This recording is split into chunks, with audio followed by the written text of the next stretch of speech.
Paz seja convosco. Pode ficar assentados mesmos. Eu gostaria que vocês estivessem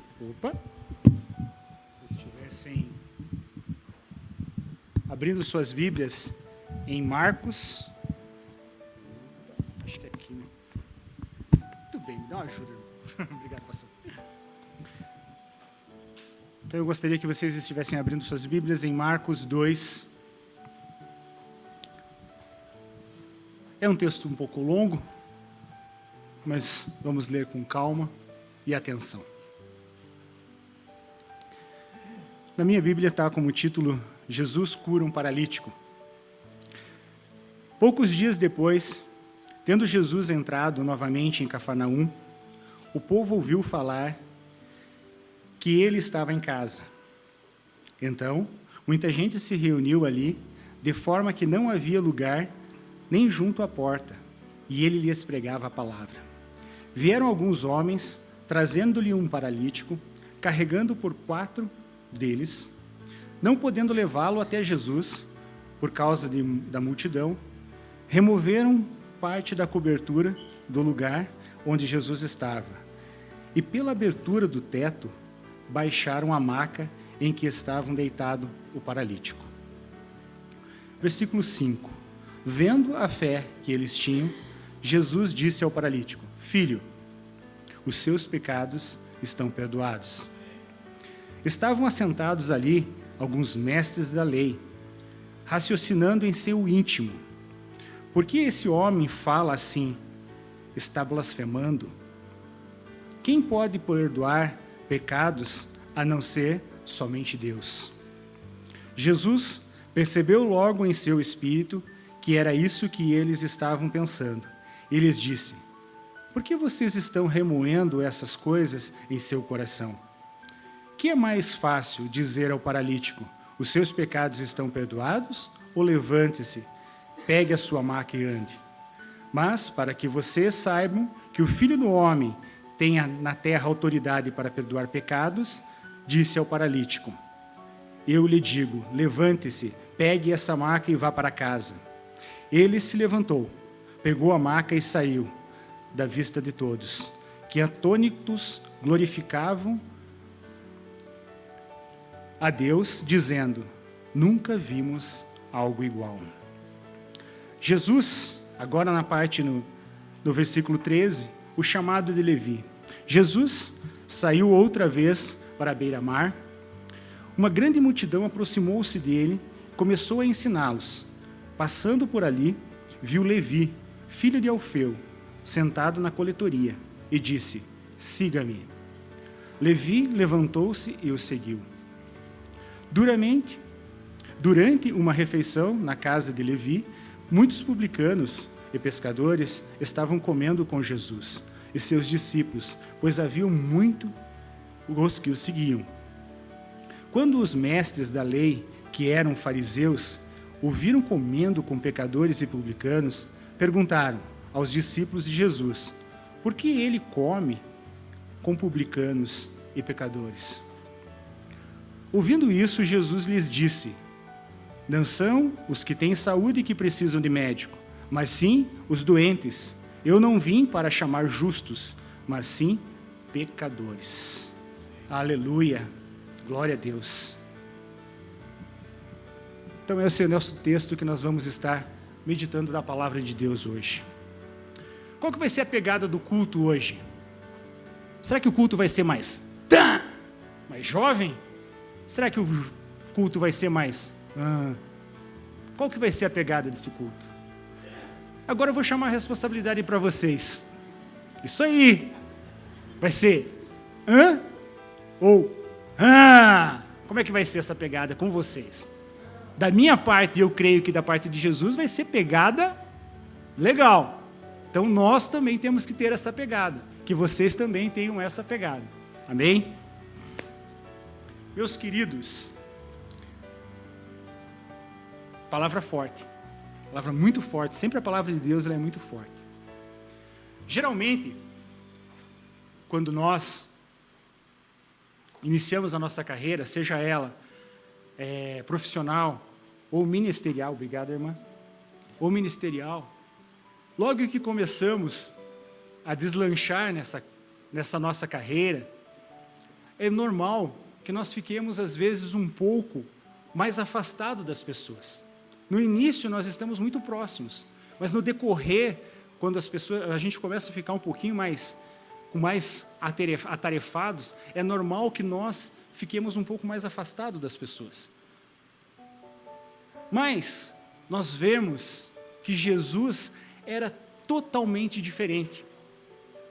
Jesus, quando ele começou o seu ministério, e logo quando ele começou a desenvolver e ficar cada vez mais conhecido, nós vemos que Jesus, ele estava sempre disponível para todos que viessem até ele. É nessa pegada que nós vamos estar vendo hoje, nessa disponibilidade de Jesus naquela época, para com os seus irmãos, para com aqueles que vinham com ele. E hoje, ele também está disponível para nós. Nós acabamos de findar o capítulo de Marcos. Em Marcos 1, nós vimos que os fariseus, que os doutores da lei, eles vinham e murmuravam, pensavam, mas eles não chegavam a falar. A partir agora, do capítulo 2, nós vamos ver que eles começam a murmurar, continuam murmurando, e eles vão falar, eles vão questionar algumas coisas. Vão questionar Jesus, mas nunca eles vão diretamente a Jesus. Eles questionam os discípulos. Capítulo 3, quando nós dermos sequência, nós vamos ver que eles continuam a murmurar, a questionar, mas eles já começam a planejar a morte de Jesus. E daí nós vemos que vai seguir até a morte dele na cruz. Eu gostaria que vocês ficassem e pegassem a ideia de que Jesus está disponível. Esse é o tema da nossa pregação. Disponibilidade do Senhor Jesus. E Ele está sempre de plantão. Assim como um médico está sempre de plantão, mesmo que ele não esteja no momento do seu trabalho, se acontecer alguma coisa na rua, ou se porventura nós tivéssemos um médico aqui, e alguém viesse a passar mal, ali ele estaria pronto a socorrer, se ele fosse um socorrista ou um médico. Como um soldado, que mesmo que ele não esteja na batalha, Jesus estava sempre de plantão, sempre de serviço. Então que nós ficamos com esse pensamento, Jesus estava sempre disponível. Amém? Glória a Deus. Damos início então agora ali, fazendo uma análise nesse primeiro capítulo. Jesus estava disponível para ensinar. Então muita gente se reunia ali, de forma que não havia lugar nem junto à porta, e ele pregava a palavra. Então nós vemos que nesse lugar, nessa casa onde Jesus estava, não havia mais lugar para as pessoas. Estava abarrotado de pessoas, principalmente os fariseus e os doutores da lei. Eles estavam lá. Mas Jesus, ele estava disposto ao quê? A pregar a palavra. Nós vemos no capítulo 1 que Jesus pregava na sinagoga. Já tinha um local específico. Agora Jesus já está pregando aonde? Na casa. Ele não precisa mais estar na sinagoga. Então, Jesus estava sempre disposto a pregar, a falar. Talvez nós vemos pela frequência das coisas que aconteceram, nós vimos muitas curas. Nós vimos curas. Mas não se apegue a essas curas, porque Jesus, ele não veio para curar. Jesus veio para proclamar o reino dos céus, o reino de Deus. Operou cura, sim, nós vamos ver, mas para proclamar que ele era Deus. Por isso que ele curou, para que os outros vissem. Mas não é a cura em si a grande importância, e sim a pregar a palavra. Um dos temas que nós vamos ver hoje, então, é que ele veio para ensinar. E nesse capítulo nós vemos que ele já estava ensinando em casas, não estava mais na sinagoga. Partimos para o segundo ponto. Nós vamos ver alguns pontos que nesse trecho que nós vimos da Bíblia, vai identificar o quanto Jesus estava disponível. Agora, nesse segundo tópico, a gente vê Jesus disponível a curar. Então, nós vimos que ele não veio para curar, mas ele estava disponível a curar. Vamos ler lá, então, o 2, o 3 e o 4. Vieram alguns homens, trazendo-lhe um paralítico, carregado por 4 deles. Não podendo levá-los até Jesus, por causa da multidão, removeram parte da cobertura do lugar onde Jesus estava, e através de uma abertura no teto, abaixaram a maca que ele estava deitado, o paralítico. Amados, nessa época aqui, eu preguei já sobre essa palavra algumas vezes, e eu ia trazer até uma foto para a gente ver. Ela ilustrava da seguinte forma: o telhado com um capim, como os índios fazem. Essa era a textura que eu imaginava na minha cabeça. Mas esses homens, quando eles faziam as casas, isso através de estudo é possível verificar, que não era feito somente com esse capim. Esse telhado dessas casas, eles tinham os vigas que iam de um lado ao outro, espaçado mais ou menos a 1 metro de distância. Eles colocavam placas de calcário de 1 metro por 1. Em cima dessas placas, eles colocavam uma espécie de uma massa que era de barro e capim, bem socado, bem compactado. Isso fazia com que eles conseguissem eliminar a temperatura. Então, aquilo era térmico. Em cima daquilo ali, ainda eles colocavam uma plantio de grama, ou um capim em cima. Então, quando a gente olha e vê dessa outra forma, nós começamos a perceber o trabalho que esses homens tiveram para descer, para fazer esse buraco lá e descer o paralítico. Então, não foi simplesmente... Eu imaginava na minha cabeça que eles simplesmente afastaram aquele capim ali e passaram com ele por ali. Mas não. Você imagina o que eles tiveram que tirar? 1 ou 2, ou até 3 placas, se era mais ou menos 1 metro para passar uma maca, então eles tiveram que tirar 3 placas daquela. Primeiro eles tiveram que cavar tudo aquilo ali, tirar essas placas e daí descer. Será que eles desceram de forma uniforme? Ou desceram meio, talvez, um de cada vez, um pouquinho ali? Então agora eu queria que vocês parassem e olhassem de um outro ponto de vista ainda, que também eu nunca tinha analisado. E é interessante se nós vermos esse ponto de vista. Nós sempre analisamos do ponto de vista que os amigos vieram e trouxeram o paralítico. Mas será que nós já se colocamos no lugar do paralítico? Como que ele estava?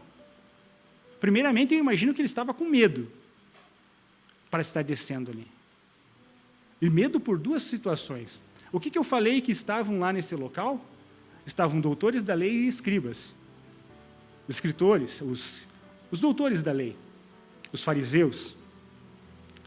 Essas pessoas, nessa época, eles tinham um pensamento de que se a pessoa estava com algum problema, por exemplo, a lepra, esse era paralítico, eles tinham a ideia de que era Deus que estava colocando aquilo sobre eles.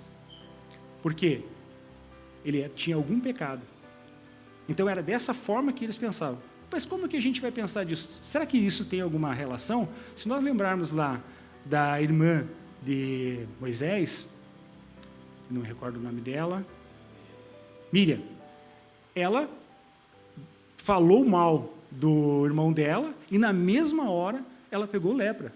Foi de Deus, Deus veio aquilo lá sobre ela e ela ficou 1 semana em reclusão porque ela estava com lepra. Então acontecia, eles tinham uma noção que isso poderia estar acontecendo. Então eles pensavam que aquele paralítico ele tinha pecados. E por isso ele estava assim. Então os olhos daqueles fariseus era de que ele era um pecador.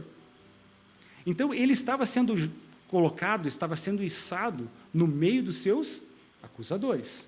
Então, ele era paralítico, ele não se mexia, ele estava com medo, estava paralisado, com medo de onde ele estava sendo colocado. Será que ele estava de qualquer jeito? Como que ele estava nessa maca? Nós podemos imaginar, talvez, que ele estava com o braço para fora, todo desajeitado, porque essa maca era uma maca improvisada. Nós podemos imaginar o quê? 2 pedaços de madeira, um tecido no meio, e ali ele estava. Vocês já pararam para pensar como que ele estava naquele momento? Qual que eram os pensamentos dele? Como que ele estava travado? Mas é interessante que nós vemos logo abaixo ali. Eu gostaria de falar em 3 situações. Em Marcos 2:5, o que Jesus fala para ele quando ele está descendo? Fala uma palavra, filho. Esse filho, ele é tão afetuoso, tão carinhoso, que é de um pai. É interessante, se nós vemos a tradução da forma que ela é mesmo, ela não é filho assim, filho, ela é um filho carinhoso. Talvez nós, para tentar explicar um pouco mais, nós vemos que no inglês nós temos o father, que é pai, mas nós temos o daddy, que é papaizinho, é algo com mais carinho. Então Jesus, quando ele fala esse filho é um filho carinhoso. Ele fala, imagine, ele com todo esse medo, com todo esse receio de estar descendo ali, aí ele escuta, filho. Em Mateus 9:2, nós já vemos que o Mateus acrescenta algo mais. Mateus é um pouquinho antes, se vocês quiserem voltar lá, leiam lá na Bíblia de vocês. Mateus 9:2. Vamos ver lá. Ó, tem de bom ânimo, filho, os seus pecados estão perdoados. Ele repete o filho, mas fala, tem de bom ânimo. Mateus, está falando do mesmo assunto, do mesmo acontecimento, só que de ponto de vista diferente. Algumas palavras a mais, algumas palavras a menos. Mas em Mateus ele fala, tem de bom ânimo. Se nós formos ver, aonde a palavra tem de bom ânimo é falada, nós temos alguns momentos que a palavra tem de bom ânimo ela é falada. Quando os apóstolos estavam no barco, e eles viram Jesus vindo, o que Jesus fala para eles? Tem de bom ânimo, não tenham medo, sou eu. Porque eles estavam pensando que era um fantasma. Esse tem de bom ânimo é como se tenham coragem. A tradução dessa palavra, tem de bom ânimo, é coragem. Então Mateus relata que naquele momento que o paralítico estava descendo, Jesus fala para ele, filho, tem de bom ânimo, tenha coragem, eu estou aqui. Por mais que os teus acusadores estejam aqui, eu estou aqui. Aleluia. O coitado do paralítico estava na presença de seus acusadores e sabia que era visto como um homem impuro. Mas Jesus lhe diz, anime-se, não há motivo de ficar intimidado, tem de esperança na sua situação. Por fim, Jesus olha para o paralítico e diz uma terceira coisa, filho, seus pecados estão perdoados. Amém?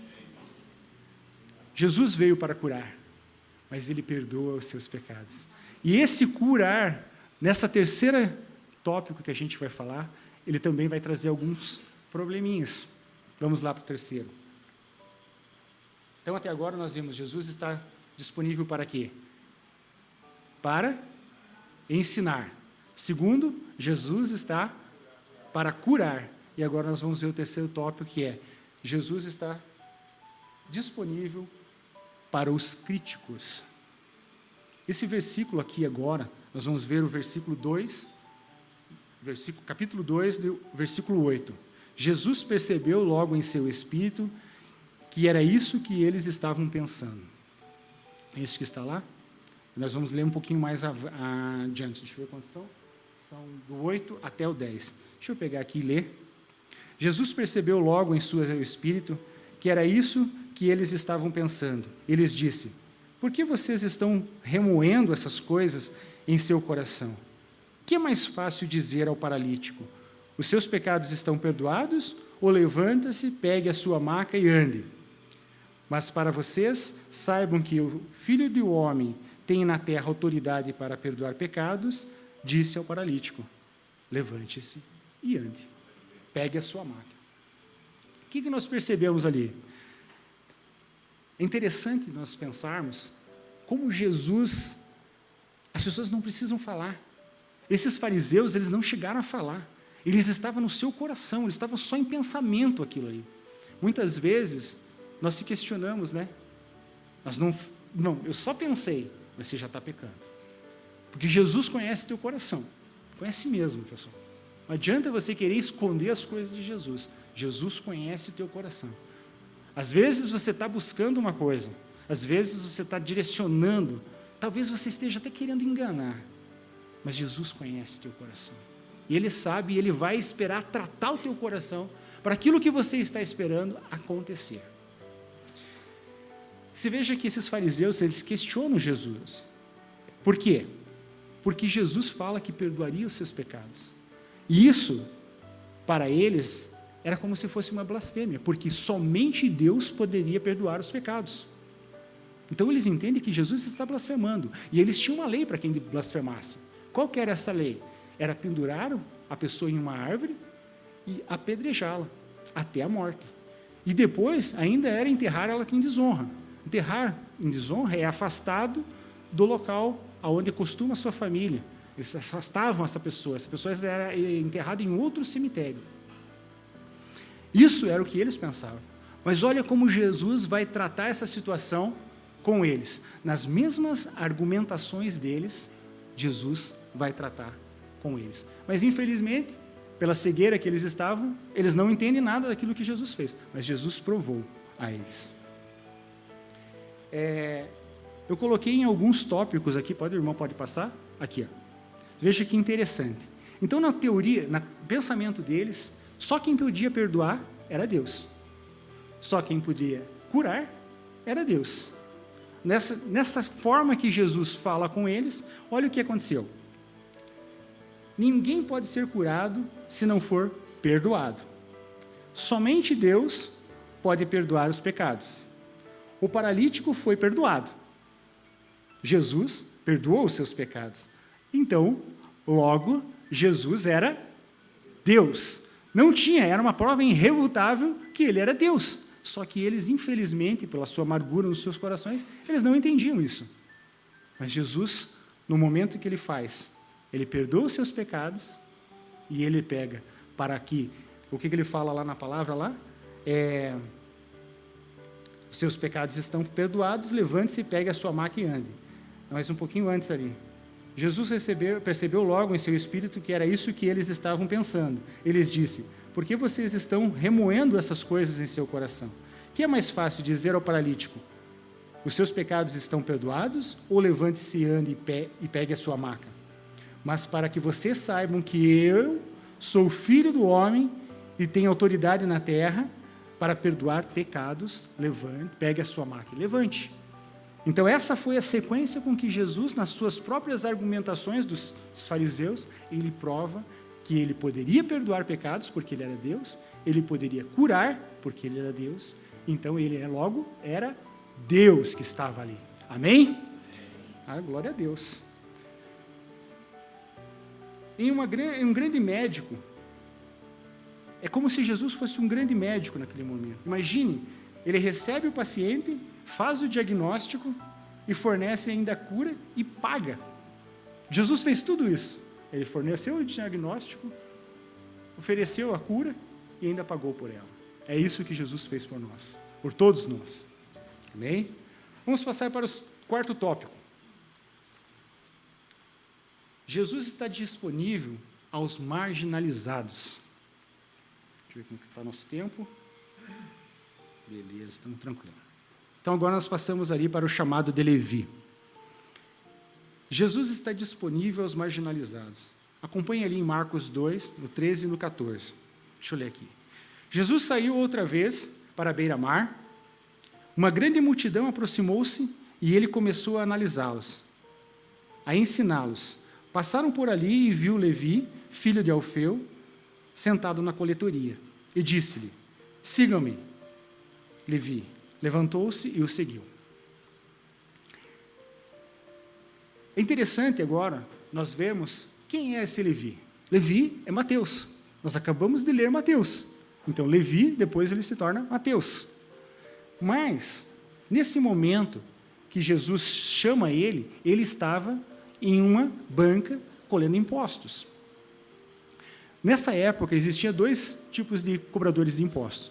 Existia um que era chamado os gambai, que eles eram os cobradores de impostos que cobravam sobre terras, sobre propriedades, coisas que tinham uma taxa fixa. Então, esses tipos de cobrador de impostos, eles não tinham como cobrar algo mais, já estava fixado. Mas existia outro tipo de cobrador de impostos que era chamado os monkers. Esses monkers, eles não cobravam dessa forma, eles cobravam de tudo. Por exemplo, se um pescador passasse por ali e tivesse pescado um peixe, então ele cobraria imposto sobre um peixe.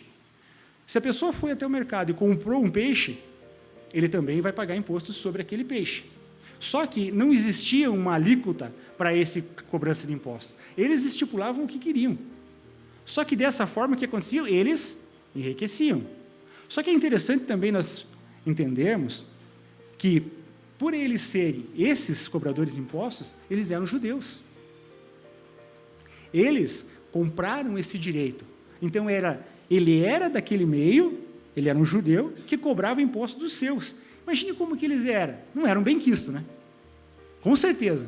Então, o que eles faziam? Os que tinham um poder aquisitivo um pouco maior, eles compravam uma outra pessoa, ou melhor, eles pagavam para uma outra pessoa, que era um sub-monkey, para que eles estivessem na banca. Esses, como eram mais avarentos, eles não queriam pagar, né? Eles não queriam dar uma parte do dinheiro que eles ganhavam, eles ficavam na banca, cobrando impostos. Eles não se importavam muito com o que as pessoas estavam pensando deles. Eles queriam mesmo era ganhar dinheiro. Então, nós tínhamos dois tipos de cobradores de impostos. O monkey e o sub-monkey, que era um tipo de um empregado dos primeiros monkeys. Então, muito provavelmente, que Levi era um desses. Ele era avarento. E ele estava pensando no dinheiro. Então, aqui justifica o quê? Jesus estava nos disponível a quem? Aos marginalizados. Então, esse era o tipo de forma que Levi estava trabalhando naquele momento. Mas Jesus não viu isso. Jesus passa por ele e fala, me siga, venha comigo, não importa como você está. E aí vai uma pergunta, né? Será que nós temos muito Levis por aí? Será que nós temos Levis aqui, na igreja? Porque esse Levi era um pecador. Ele era alguém que estava tirando daqueles que ganhavam pouco. Mas Jesus estava disponível a esse marginalizado. Jesus está disponível a quem? Quem que pode se enquadrar um pouquinho com essas pessoas? Um político desonesto. Então, muitas vezes, nós oramos aqui por esses políticos. E é com esse intuito, porque Jesus estava disponível para eles. Então, quem somos nós para não estarmos disponíveis a eles? Também. Seguindo um pouco adiante, então.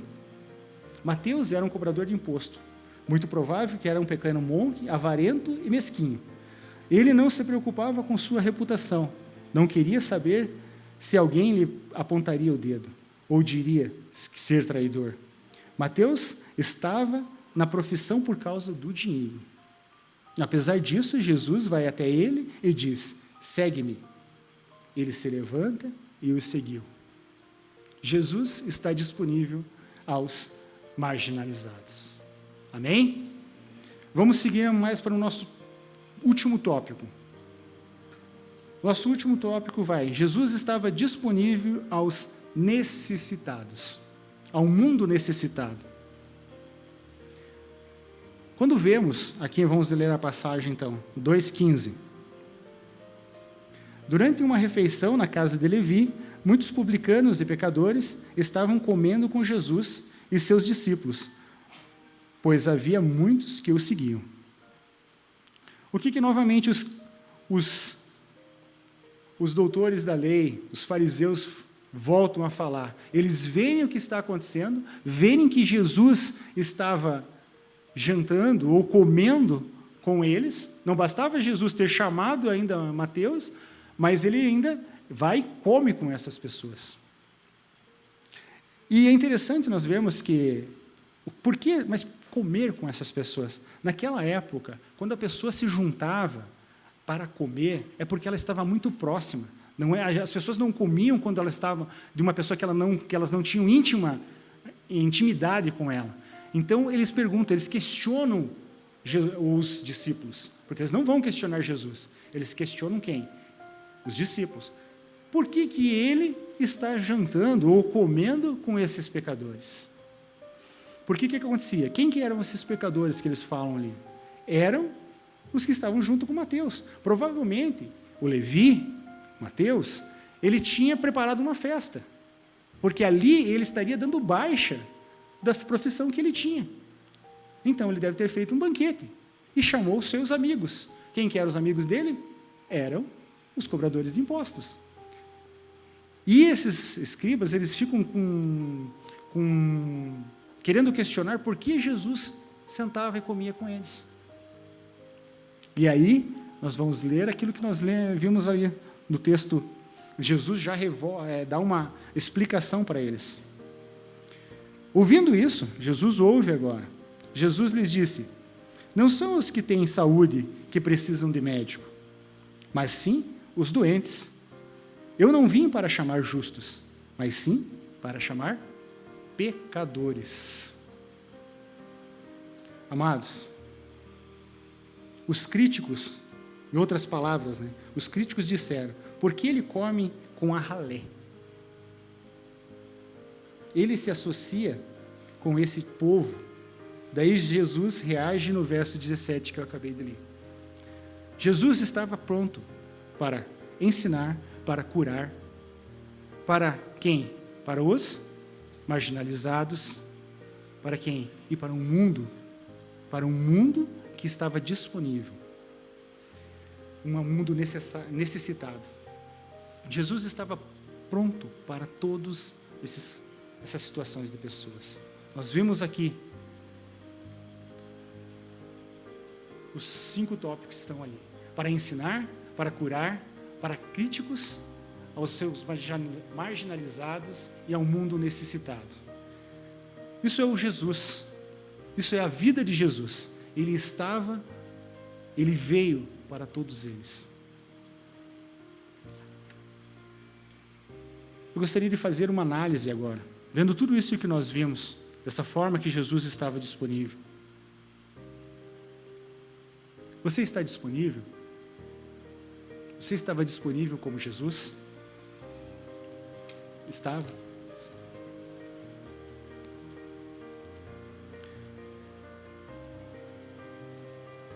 Um pregador chamado Hugger Handel, era um pregador inglês, e ele falava em uma das suas pregações que em determinado tempo ele conheceu uma mulher que ela acabou casando-se com um chinês. E nessa época, por ela ter casado com esse chinês, ela teve um filho com ele, então ela teve uma meia casta. Ela era discriminada por por essa ação que ela tinha, de ter casado-se com um chinês, que era fora do convívio dela, e ter tido uma criança com ela. Ela era marginalizada. Mas ela começou a ouvir que em determinada igreja lá, eles estavam fazendo um estudo da palavra. E ela, ouvindo aquilo, começou a ir. Passado 2 semanas, mais ou menos, ela estava gostando, ela começou a ir, ouvir de Deus ali. Logo que podemos dizer, o pároco, o padre, veio até ela e falou assim: olha, nós não podemos deixar que você continue vindo aqui nesse estudo. Ela com aquele coração assim, com aquele jeito, com aquele olhar.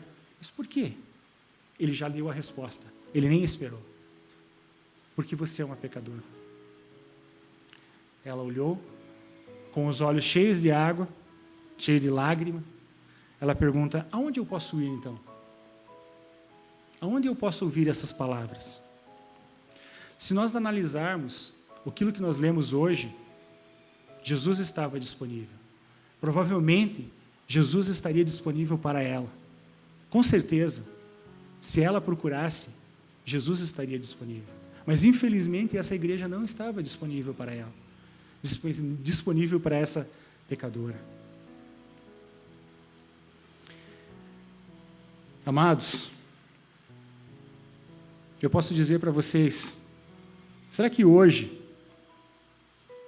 onde nós realizamos os cultos e programações, mas depois diz, se quiser Jesus, venha até nós, mas se vier, comporte-se como nós, pareça-se como nós, seja como nós. Não entendemos a mensagem de Jesus. Quando estudo a disposição e a acessibilidade de Jesus Cristo, fico admirado.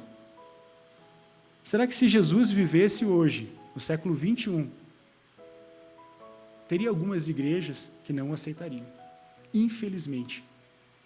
Porque provavelmente ele estaria com os pecadores. Fica uma reflexão para nós. Eu gostaria de contar uma outra história, uma outra historinha, para que vocês façam uma reflexão. No final da Segunda Guerra Mundial, um dos maiores problemas que aconteceram foram que os pais das crianças morreram. Ficaram quem? Somente as crianças. Então tinha muita criança perambulando pela cidade da Europa, pela Europa, porque seus pais tinham sido mortos na guerra. Uma dessas crianças, elas estavam em uma frente de uma panificadora ou de uma padaria. Já viram quando uma criança quer ver muito alguma coisa assim? Ela pega e vai lá e cola o nariz no vidro? Essa criança estava dessa forma. Ela estava com seu nariz colado no vidro. Eu imagino que ela olhava para aquilo que o padeiro estava fazendo lá e chegava a escorrer uma saliva, uma baba de vontade que ela estava de comer aquilo. Mas como ela não tinha pai, como ela não tinha dinheiro, ela só ficava olhando. Um soldado passando por ali, viu essa criança daquela forma, parou o seu jipe e chegou para ela e perguntou assim: você quer uma rosquinha? Ela, claro que eu quero. O soldado entrou, foi lá, comprou meia dúzia de rosquinha, chegou para ela e falou, tome. E foi embora. No meio do caminho, ela aborda ele. Moço, você é Deus? Será que nós temos sido Deus para alguém? Será que nós temos tido essa disponibilidade como Deus fez, como Jesus tinha? Quantos de nós, pode passar próximo slide, mais um. Então a pergunta é, se você conhece Jesus, você está disposto a servi-lo? Porque se nós conhecemos Jesus, e nós somos chamados do quê? Cristão. Cristão é o quê? São pequenos cristos. Então, se nós somos conhecidos como cristão, então nós temos que fazer aquilo que Jesus fazia. Nós somos imitadores de Jesus. Então, eu pergunto a vocês. Então, a pergunta é, se você conhece, está disposto a servi-lo?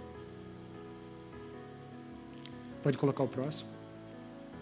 Agora eu tenho que ler, porque eu não vou conseguir ler de lá. Mas eu acho que eu tenho essa pergunta. Se alguma vez você já tornou possível que alguém se sente à mesa na sua casa para um banquete? Você está disponível que alguém ouça o Evangelho? Será que as pessoas podem olhar para você e perguntar, você é Deus? Porque está disponível para elas? Queridos, se você puder, releia novamente esse texto que nós limos. Marcos 2, do versículo do 1 até o 17, veja que muitas pessoas estão anônimas ali. A pessoa que cedeu a casa para Jesus pegar, ela não é citada.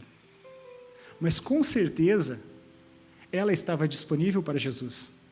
E por ela estar disponível para Jesus, Jesus pôde estar disponível para todas aquelas pessoas. Após o paralítico ser curado, alguém teve que tampar aquele buraco naquela casa. Essas pessoas não são mencionadas na Bíblia. E quando eles estavam consertando aquele telhado, provavelmente, eles falaram assim: aqui Jesus esteve pregando a palavra, e o paralítico foi curado. E por eles estarem disponíveis, Jesus pôde estar disponível. Naquele banquete, aonde Jesus participou, e aonde os fariseus criticaram ele, teve alguém preparando a comida. E por alguém estar preparando a comida, Jesus pôde estar disponível para estar com aqueles que são colocados como a escória.